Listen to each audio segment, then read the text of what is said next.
Chief justice of India D Y Chandrachud ने electoral bond scheme को लेकर अपना फैसला सुना दिया है। सुप्रीम कोर्ट ने इसे असंवैधानिक करार दिया है। सीजेआई डीवाई चंद्रचूड़ ने फैसला सुनाते हुए कहा कि चुनावी बॉन्ड सूचना के अधिकार का पूरी तरह से उल्लंघन है, क्योंकि सरकार से सूचना या जानकारी प्राप्त करना जनता का अधिकार और कर्तव्य है, जिससे उन्हें वंचित नहीं रखा जा सकता। सीजेआई चंद्रचूड़ ने इलेक्टोरल बॉन्ड स्कीम को संविधान के अनुच्छेद 19(1)(a) का उल्लंघन बताते हुए उसे रद्द कर दिया। इसे जनता के मौलिक अधिकार का हनन बताते हुए चीफ जस्टिस डीवाई चंद्रचूड़ ने आदेश दिया कि इससे जुड़ी हर जानकारी वेबसाइट पर डालकर सार्वजनिक करनी होगी। उन्होंने कहा कि इस फैसले से हमारी लोकतांत्रिक प्रक्रिया मजबूत होगी। आपको बता दें कि पॉलिटिकल फंडिंग में पारदर्शिता के लिए ही साल 2018 में केंद्र सरकार इलेक्टोरल बॉन्ड स्कीम को लेकर आई थी, जिसका कुछ संगठनों और कुछ राजनीतिक दलों ने विरोध किया था। इसके खिलाफ कांग्रेस पार्टी की नेता जया ठाकुर, एडीआर या एसोसिएशन फॉर डेमोक्रेटिक रिफॉर्म्स और सीपीआईएम ने सुप्रीम कोर्ट में याचिका दायर की थी। अब जबकि सुप्रीम कोर्ट ने इसे अपने फैसले में असंवैधानिक करार दे दिया है, तो इसे लेकर याचिकाकर्ता बेहद खुश हैं। याचिकाकर्ताओं की ओर से इस केस को लड़ रहे सीनियर एडवोकेट प्रशांत भूषण ने भी सुप्रीम कोर्ट के फैसले पर खुशी जताई। The Supreme Court has struck down the electoral bond scheme, comprehensively struck it down, and all the provisions that were made to bring it into effect in the Income Tax Act, in the Companies Act, etc., everything has been struck down.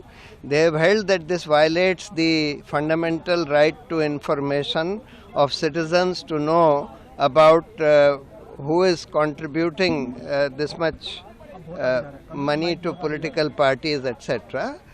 They have also struck down the amendment made which allowed unlimited political contribution being made by companies to political parties. So, not only the electoral bond scheme, but also the amendment which removed the restrictions on political contributions by companies, which were that you cannot contribute more than 7.5% of your annual profit by way of political contributions. That has also been struck down as violating the level playing field in a democracy. So the petitions filed by us have been comprehensively allowed by the Supreme Court. इस मामले को लेकर supreme court में बहस इस बात को लेकर हुई कि क्या राजनीतिक दलों को दिया जाने वाला चंदा वाकई छिपाने की विषय वस्तु है, या क्या ये सूचना के अधिकार के तहत नहीं आता। इस पर chief justice of India D Y Chandrachud ने सरकार की ओर से पेश वकील से पूछा था कि क्या ये आरटीआई के दायरे में नहीं आता, और क्या ये इस तरह का चंदा है, और क्या इस तरह का चंदा अनियंत्रित होना चाहिए। इस मामले की सुनवाई कर रही बेंच ने कहा कि देश के मतदाताओं को ऐसी सभी बातें जानने का अधिकार है जो उनके मतदान पर प्रभाव डाल सकती हैं। वहीं सरकार की ओर से इसे लेकर दलील दी गई कि इस स्कीम से काले धन पर रोक की कोशिश की गई।